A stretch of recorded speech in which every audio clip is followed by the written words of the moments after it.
All right. Well, I want to take you through a little bit of data, everybody. Here's the LPX trades. I want to run you through this screen real quick. I want you to notice right here. This thing started 7:15. This is where the data starts.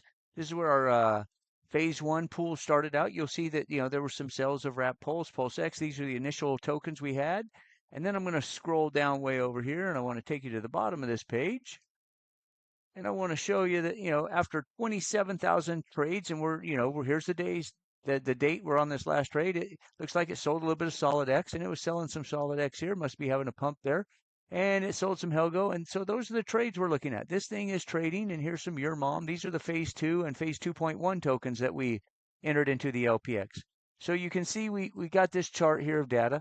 And, this is some internal data we have, and we've ran through this, and we're running through it, and we're making sure everybody understands what's going on here today. Because LPX is somewhat misunderstood, in my opinion. And I want to take you through a couple of things. So let's start off with the most talked about is the I don't want to hit that button. I want to go over here to token. We're going to look at, instead of looking at all the tokens we have, I want to come in here, select all, and I just want to go talk about SolidX today and maybe a few other tokens, but we're going to start with SolidX. Here we go. Let's sort the chart by SolidX only. And here are the SolidX trades. And so you can see these started on 9:15 and they go through to today, and it started selling some SolidX, then it started buying SolidX. And that's the idea of LPX, sells and buys. And I want to take you right here. I'm going to go up here to this chart right here, and I'm going to hit, okay, how many tokens have been sold? But you know what? Let's do this instead. Okay, I want to show you how many trades there have been. So let me just go to pick this column here. And you can see down here that there's 1310. There's a number 1310. Of course, it's counting this cell right here, cell 1. So if you take one away from that, number of trades have been 13.9. Now let's come over here and let's just talk about how many is it sold. Because there's some people out there accusing LPX of hurting the price. So here's SolidX. These are all the sales it's made. And let's total this up. Here's the column. How many? There's 606. Again, remember, they're counting column 1, so we're going to subtract that. So the sales have been 605. And what's the total on this? It looks like it sold about 37,690. So the total sold 37,690. Let's go over here and see how many it's bought.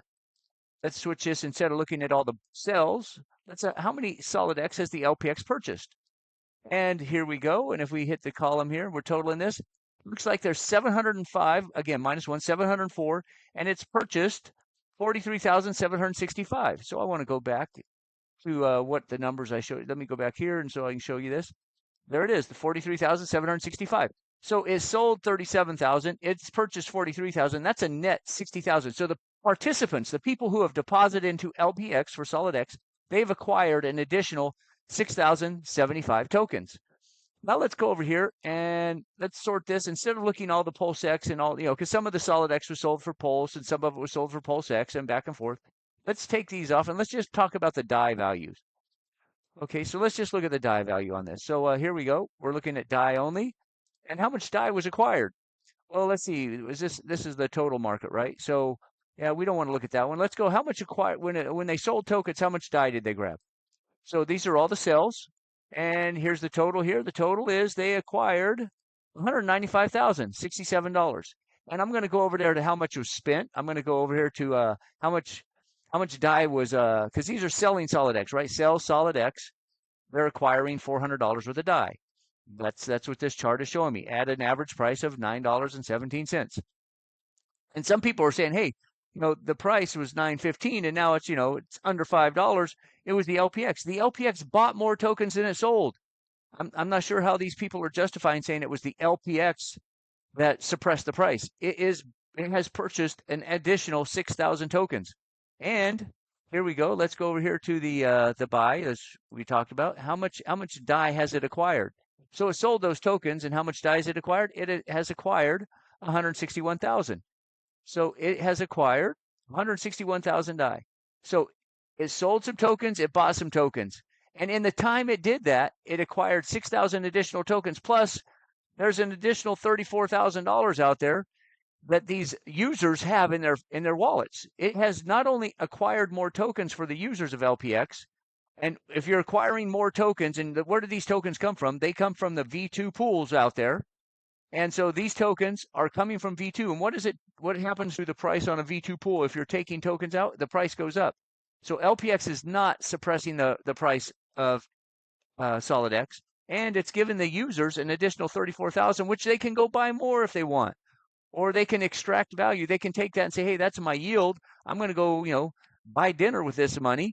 And now I'm not selling my tokens in order to fund my lifestyle. That's what LPX is doing for you.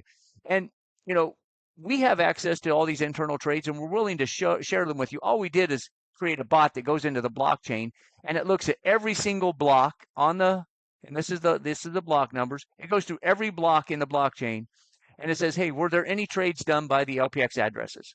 And it pulls those, and it puts those in this table, and we collect the data. And here we are, and we can go back to this and reset everything for you. What happens if I go look at X game? Everybody's saying, oh, LPX is suppressing. That's all it does is suppress. Oh, I forgot to uncheck SolidX. Let me uncheck that. So now the only thing, we got X game here. Let's go back to buys and sells. I do have buys and sells on X game. And you can see that pool started on the 30th was the first trade. LPX sold a little bit of X game, and it collected $400. It did about, what is that, about 7 sells. Then it started buying. And notice what happens here. It takes $402. What did it do? It sold 19,000 tokens, acquired $402. Then you come back down here, and it's selling the DAI because we're buying X game now. So it's selling $399. So there's like a $3 difference in between these here. And it's acquiring more tokens than it sold. That is what LPX does. It sells as the price is going up. It takes those funds and secures them for the market. So when the price starts to dip, all of a sudden, see where the price is here? 21, 21, 21. And then all of a sudden the price starts to dip. So what does it do? It takes that fund and put it back in, trying to push the price higher and save the price. It's reacquiring more tokens than it took out. That's the beauty. And if you look at the price here, back on the 30th when this thing started, here was X game 21. And if I come to the bottom of the chart, what's the price of X game now? It's at 24. I'm not sure how you can say it was LPX that is suppressing price. It's absolutely not true. The price is going higher. LPX is in charge. LPX is designed to push the price of a token higher and generate a yield. That's what it's doing for the users. And this is an incredible innovation in liquidity. And before long, you're going to see everybody using LPX is my prediction because it's too good of a tool. It helps the price of the token by re-injecting the capital. Had the LPX not sold and stacked up, what is this? Let's see, how much is this? 1, 2, 3, 4, 5, 6, 7. 7 times 400. That's about, what is that? $2,800. And then what did it do? It immediately starts injecting it back in to protect the price. If you don't sell and you let the price run up on these tokens, it's like, oh, but they're selling, they're suppressing the price. But you know who's going to sell? The person who's trying to trade the market and get this, and they want this money for themselves. They're still going to, the price is still going to run up, but then they're going to extract it, and it's not coming back to the market. With LPX, it comes back to the market, pulling more tokens off of the V2 and helping the price. And that's the beauty of LPX. Hope this little dive into the data helps you understand better what LPX is doing for the token communities that are out there.